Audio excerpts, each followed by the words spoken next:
Hai anak-anak, apa kabar kalian hari ini?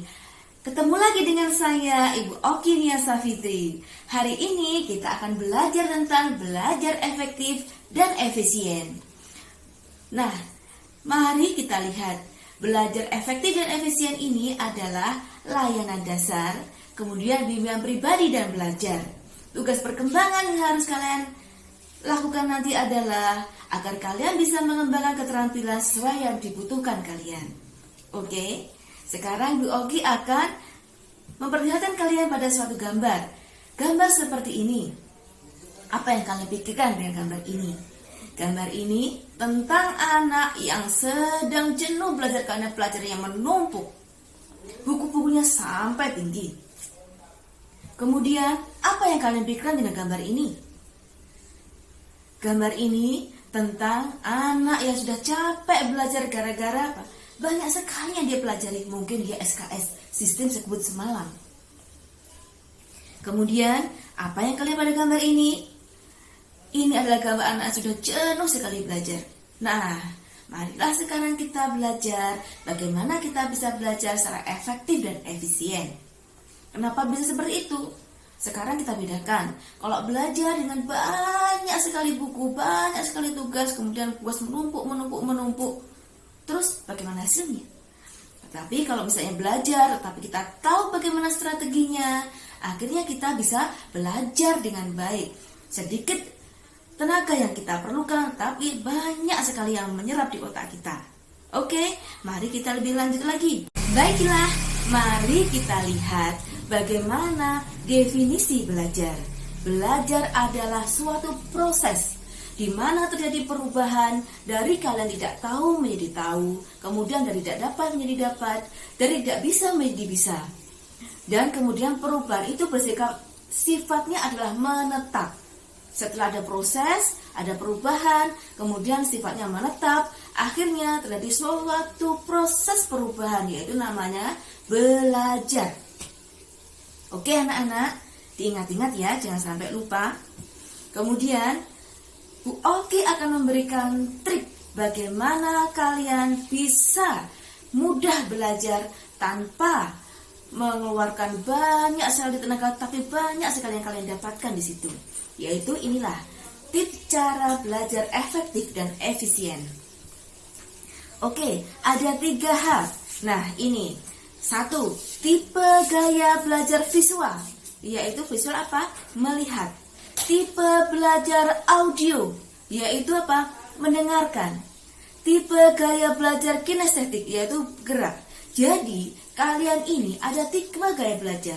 Kalian harus bisa mengenali tipe-tipe gaya belajar kalian agar hasil daripada belajar kalian maksimal. Anak audio belajar secara visual nggak akan maksimal. Kenapa? Karena anak audio itu maksimalnya adalah mendengarkan, tidak melihat. Akhirnya yang diserap nanti tidak maksimal. Jadi kalian harus tahu dulu. Kalian pikirkan baik-baik. Aku ini tipe gaya belajar yang mana ya? Nah, oke. Nah sekarang mari kita pelajari lebih lanjut. Kemudian tipe gaya belajar visual adalah menitik beratkan pada apa yang dilihat secara konkret. Ya, kemudian dia akan memiliki gaya belajar visual yang dibutuhkan lebih tinggi, yaitu mereka bisa memahami ketika dia melihat. Oke, lebih lanjut lagi akan kita jelaskan lagi ciri-ciri belajar visual. Kamu bisa mengenali anak-anak yang ciri-ciri belajarnya secara visual, yaitu 1. Bicaranya cepat. Ayo siapa? Pak Ibu Oki ini saya mengaku kalau saya visual karena siapa? Belajar apa namanya itu membaca saya cepat, bicara saya cepat. Nah, kemudian mementingkan penampilan dalam berpakaian. Kemudian yang 3, mengingat yang dilihat daripada yang didengar. Dia akan lebih cepat melihat yang dilihat daripada yang didengar. Kemudian lebih suka membaca daripada dibacakan. Nah, anaknya nggak suka kalau misalnya didongengin dan sebagainya. Itu dia sukanya apa? Dia sukanya mesti membaca sendiri. Nah, itu adalah anak-anak visual.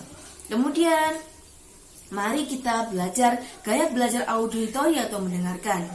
Mereka akan banyak mendengar daripada melihat ataupun bergerak. Nah, seperti itu.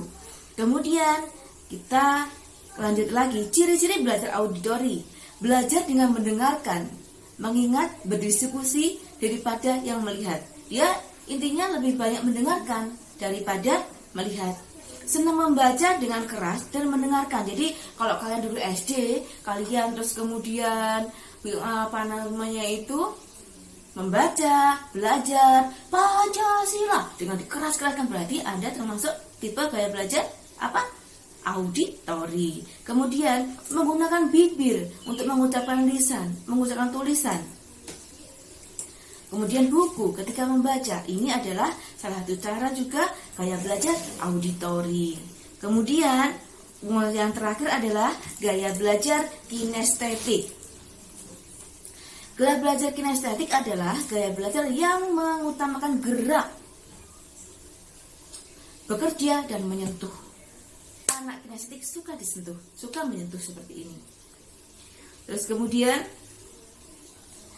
ciri-ciri apa gaya belajar kinestetik? 1. Belajar memanipulasi dan praktek. Memanipulasi bukan jangan ditafsirkan yang aneh-aneh ya. Memanipulasi artinya itu dia suka belajar dengan praktek dan bergerak. Kemudian menghafal. Dia suka menghafal dengan cara berjalan dan melihat. Ketika merasa kesulitan untuk menulis tetapi hebat dalam bercerita. Dia malas menulis, tapi untuk bercerita dia senang. Ini adalah anak kinestetik. Kemudian bagaimana toh trik cara agar belajarnya itu oke, walaupun visual, auditori, atau kinestetik. 1. Gunakan materi visual seperti gambar, diagram, dan peta. Ini untuk anak visual karena dia kan suka melihat.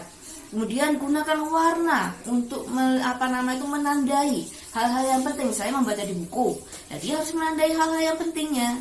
Kemudian belajar dengan membaca buku dan berilustrasi. Gunakan multimedia, komputer dan video. Kemudian mencoba mengilustrasikan ide-idenya ke dalam gambar. Kemudian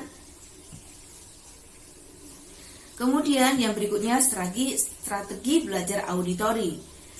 1. Berpartisipasi dalam diskusi yang baik di dalam kelas maupun di dalam ruangan. Kenapa? Anak auditori suka mendengarkan, akhirnya dia suka berdiskusi. Kalau diskusi, dia mendengarkan dulu baru dia berbicara. Itu anak auditori.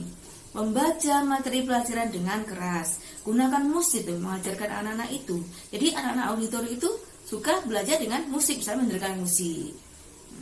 Nah, kemudian merekam materi dengan kaset. Itu anak auditori. Kemudian strategi belajar kinestetik, yaitu anak-anak yang suka bergerak. Jangan paksakan dia untuk Jangan memaksakan kalian, jangan memaksakan untuk, kalau kalian kinestetik, jangan memaksakan untuk diam, kalian mesti nggak betah, iya kan? 5 menit saja kalian mesti sudah tidak betah, sudah bosan. Belajar sambil berjalan, bergerak, beraktivitas juga nggak masalah. Misalnya bersepeda sambil belajar, ya itu nggak masalah juga. Kalau mau mengajar permainan karet dengan belajar, ya nggak masalah, tapi jangan di dalam kelas ya. Jangan di tempat yang penting, atau mungkin bicara dengan orang tua maunya permainan karet, itu nggak sopan. Oke. Kemudian gunakan warna terang untuk menandai hal yang penting seperti tadi. Visual. Kemudian izinkan anak untuk belajar sambil mendengarkan musik. Nah, itulah adalah strategi belajar efektif dan efisien. Bagaimana anak-anak? Apa kalian sudah paham?